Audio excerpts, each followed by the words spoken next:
Yes.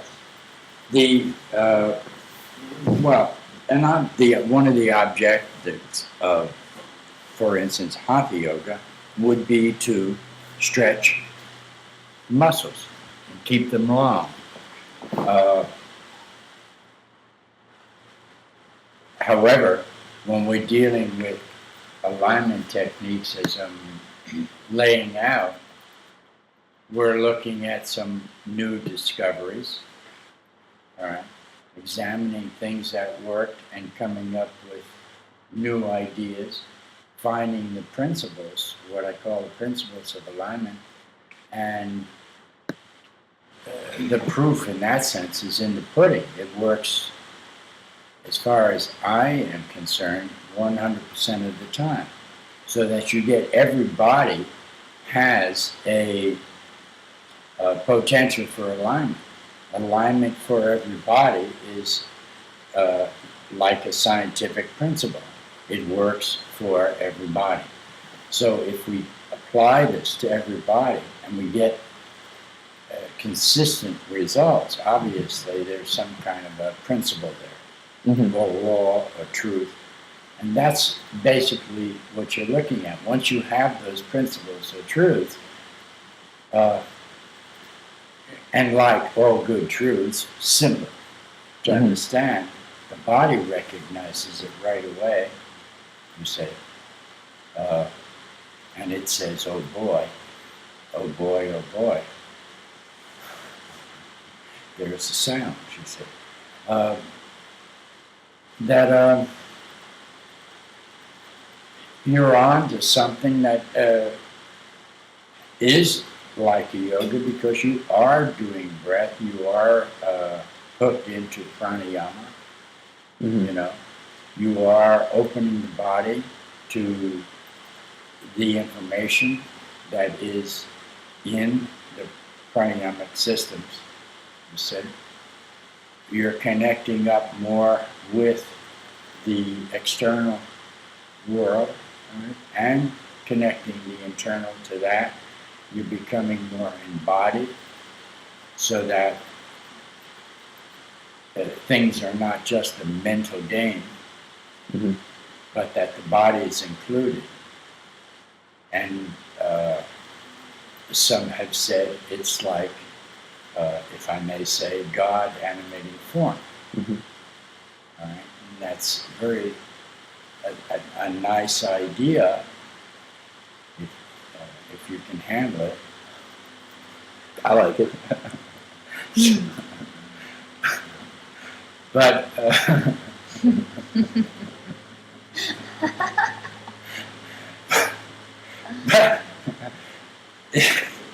the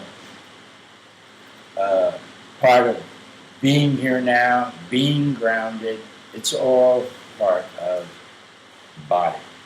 Okay? And alignment can have a dual meaning in that sense, that you can be aligned with the spiritual, all right, and at the same time you can have physical alignment. So there you have the people tend to use the word alignment as a blanket that covers everything, and you're really talking about very specifically physical alignment. What is that? And that can be scientifically examined, no problem. And you're talking about spiritual, mental, emotional, physical alignment. So that's a kind of a nebulous alignment, if you will, and in fact treated in separate ways. You say that people do bodywork systems, people do mentally emotional work, and people do spiritual work, and some people do all three. You know, and there are many modalities that but if you include some of the principles of physical alignment, everything else kind of has is enhanced. Yeah, I know that me personally, when I was first introduced to alignment, I was in a period of my own life where I was really searching.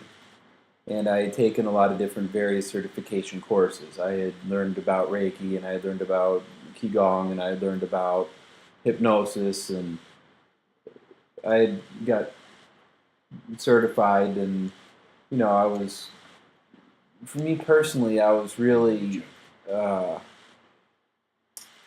searching for something. I was thinking that breath was gonna be the just the missing key that I was really not getting, and that if I learned how to breathe, and you know that everything else would fall into place. And I remember searching the internet for hours and hours and hours, and I'm not going to get into naming other programs, but it just didn't seem like for me to take a 4-year or 6-year degree in learning how to breathe. I didn't find that that would really be all that helpful. So I remember discovering alignment. I remember the first time that I talked to you on the phone, how relaxed and easygoing you were. And I was thinking that, well, geez, I'm going to get up here and I'm going to, learn how to breathe, and this is going to make everything else that I've done just fall into place. And what I learned, I remember just feeling completely floored by it. It was far more than I could have even thought to expect. It was a whole system of working with the body that really set, I think, a lot more momentum, rolling for the all the other mental stuff. I mean, just the concept that the body could actually even release emotions by physical body work that I did, and that I just was able to experience firsthand here, was all the things wrapped up, I think, into one package that I was really looking for at that point in my life, that other things just didn't deliver because they just didn't include and embrace the body. So I know that that's one of my own personal experiences, and Well, one of the interesting things is that the initial uh, opening of the awareness that we're dealing with alignment was that the insights were gathered by Monica as she uh, went through her career and then had problems in her career, and then started to work with or work out of that. What she found is that her barometer was motion. In other words, better she could dance better as she applied certain principles, which she picked up from different therapists and teachers. Uh,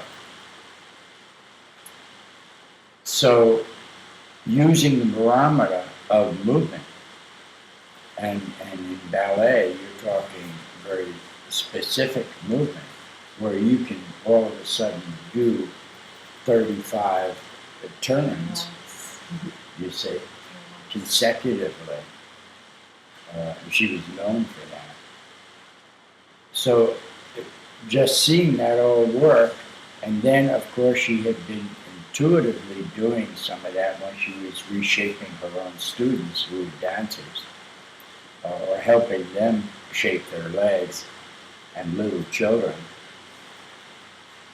She then took it out and started working with older people, and turned it into a therapy, you see. And when I met her, she had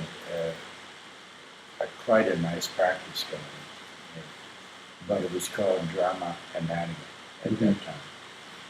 And then